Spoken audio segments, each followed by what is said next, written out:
Okay, so it's go time. This video, I'm going to tell you the 5 things that I'm going to do daily to increase my abundance.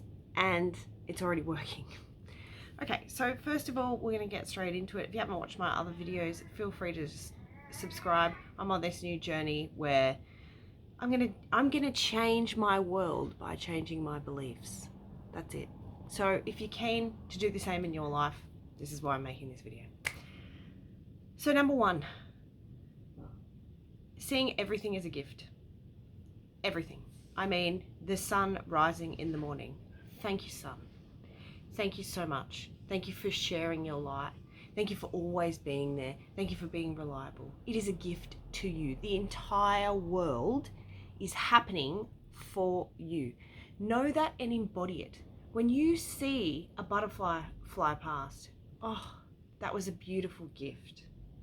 When you start to see that literally everything that's happening, even minuscule things, and appreciating them as a gift. If you've ever heard the gurus like Abraham Hicks and things like that, it's in a state of receivership.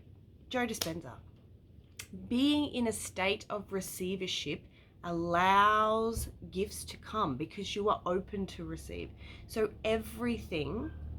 see everything as a gift. It doesn't matter how small. And if you can turn it into everything into a gift. So say somebody gets upset with me for something. I try and turn it into a gift. That sounds like it could be bad, but I know that everything bad happens so something good can happen. There is something good always in the bad. And so even if it's something that I've planned and it didn't go to plan, that's a gift. That's a gift to remind me, stop freaking trying to control things. That's my reminder in gift form. It's just everything is a gift. We just need to allow ourselves to see that. So that's number 1. Number 2, reminders everywhere. I'm talking like my toilet wall is covered in reminders of how everything that's happening in your life is reminding you who you truly are and things like that. Affirmations. And for some reason I'm funny with the word affirmation, so I'll have to look into that. But basically, it is reminders because, sorry, if you've ever known, like, okay, so if you've ever seen the image where you're in a pit and then you're finally climbing your way up the wall and there's all of these people trying to grab on you. Well, that's a little bit like reality. And it's the ego, I suppose, I'm being told. It's the ego that's trying to bring you back into that comfort zone where everybody is.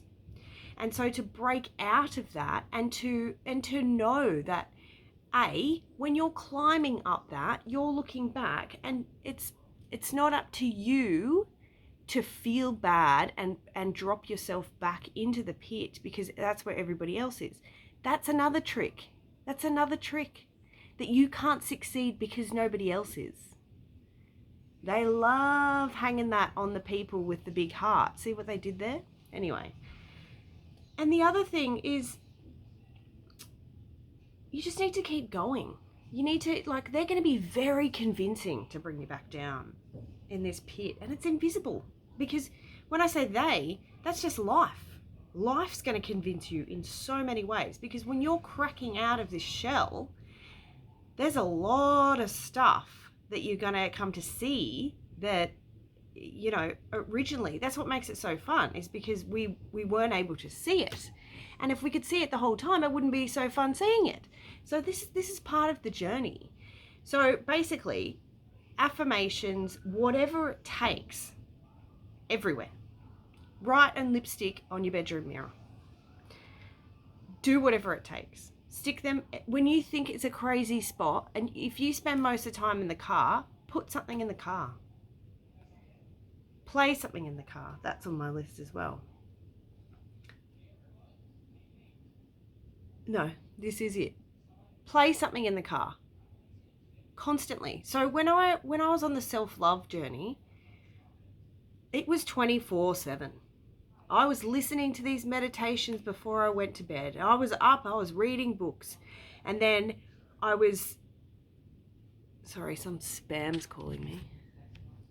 Then I was listening to the music that reminded me of how worthy I am, etc., etc.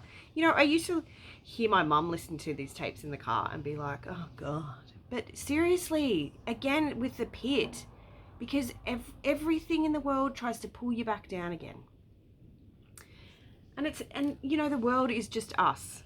So that's basically us trying to do that to ourselves. So we can't blame anyone. It's in here. Okay. Number 3, avoid negative or lower vibration people, information, and basically anything that's lower vibration. So there's a lot of talk with food and drink. Personally, when you get to a certain level, I feel like you surpass that.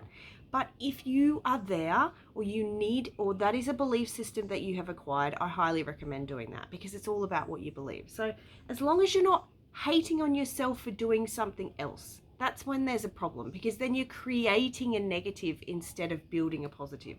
So just know that if you feel like pizza one day, if you have pizza, it's not going to kill you unless you're allergic to pizza. But you know what I mean? Like, seriously. So the reason why we need to avoid the lower vibration people is because when we are speaking to lower vibration people, we are tapping into their belief systems. So if you can see, just picture in your head that vibration is actually like this, right? And you think somebody who, you know, thinks the world's against them, and like David Hawkins' book, The Levels of Consciousness, is very good for explaining this. So I highly recommend if you want to read it. But if you see someone like, say, I know these numbers are going to be wrong, but somebody who is like in a state of apathy is like 200, consciousness level 200, and don't quote me. But, so they're basically like, the world's against me, what's the point, why am I even living? They're sitting here. And so if you come in and you're like radiating with the frequency of love, or like even pride or whatever, their woe is me is going to be just like that, clawing at you to pull you down, because it's almost like a magnetic thing. It's a lot harder. We need to be so confident being up here that we radiate enough for them to be brought up. But if we allow this, and information is definitely lower vibration, like the news would be negative 100, which I just made that up, but it is so able to suck you into all of the negative fears. So if you have a look, and I might put this up on the video, the pyramid of the levels of consciousness, everything that you see on the news is all lower level. And then we are also designed to think that we're bad people if we don't know about all of the bad things happening, because then it's entirely up to us to fix it, isn't it? Don't worry about the politicians. Don't worry about the rich people that could like feed the world, because they're at the point where they realize that it's not possible. Because, oh, that's a whole other video. So it's very, very important, and it's not a bad thing to avoid lower vibrational people. Listen to your intuition. If they are telling you to stay away from someone, just get up and leave. Just get up and leave. If you're sitting in the middle of the coffee shop and you're being told intuitively to leave, just leave. Because you know what? That person isn't good for you. And anyone can tell you anything, but when it comes from in here, you don't argue. You just get up and go. Okay, number 4. Try not to hold on to money. So this can be, let's get rid of that belief system. I was going to say this can be difficult. It's not difficult, okay? It is mindset. And I'm not saying go out and buy $1,000 pair of shoes because you're not holding on to money. What I'm saying is change your idea or your relationship with money. Allowing it to flow in and out can be as easy as when you're paying a bill, you're going, yes, I am so grateful for that electricity that I received. I'm so grateful that I can transform my money into energy to receive energy through electricity. What this does is remove the blame, the ownership, the negativity about bills. If you didn't, it's all connected in the belief system. So if you were appreciative and grateful of everything, and so you can say, I love that electricity comes to me. I love that I always have enough money and more than enough money to pay electricity. It's actually not that expensive. It really isn't. You might even watch your electricity bill get discounted by half. How? Who cares? The universe does that. You don't control that. Just allow it to happen. So with a relationship with money, it's really important to allow it to flow without holding on to it. It's like savings. Yes, savings are good as long as we see it as a continuous flow, because our mindset or belief system is able to be convinced of anything that we want to convince it, as long as you believe it. Okay? So try not to hold on to money. That one's up to you. Then number 5 is believe and know. The biggest thing that people like Abraham Hicks go on about is that if you're sitting here wanting something, needing something, desiring something, it means you are going to get more of that. So you are going to get more of that want, that need, and that desire. But that's not what we want. We want to be in it. We want it to be here. So we need to believe, feel, and know that it's already happened. That we are already where we want to be. That we feel it. That we live it. That we embody it. It's very, very important. If you've ever listened to Joe Dispenza, you know that's what he's doing. When he takes you into the field, highly recommend it. Like, he was at the beginning of my journey too. But if he takes you into the field, allows you to pick what you want and then bring it back with you. And what that does is it's trying to enable you to then come back knowing you have that already.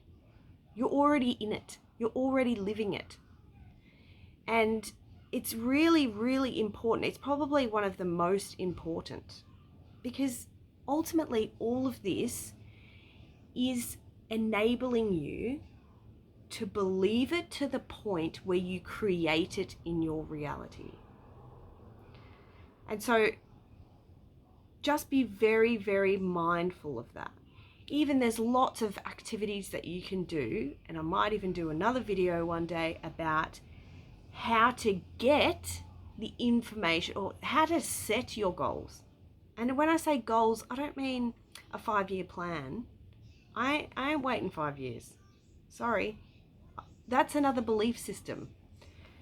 What I'm saying is there's no limits. If there was no limits, what would you do? What would you have? Where would you be? That's where we're going. That's where we are. That's where we already are. That is where we already are. Embody it and live it and believe it and know it. It is true. So it is. Let's have some fun.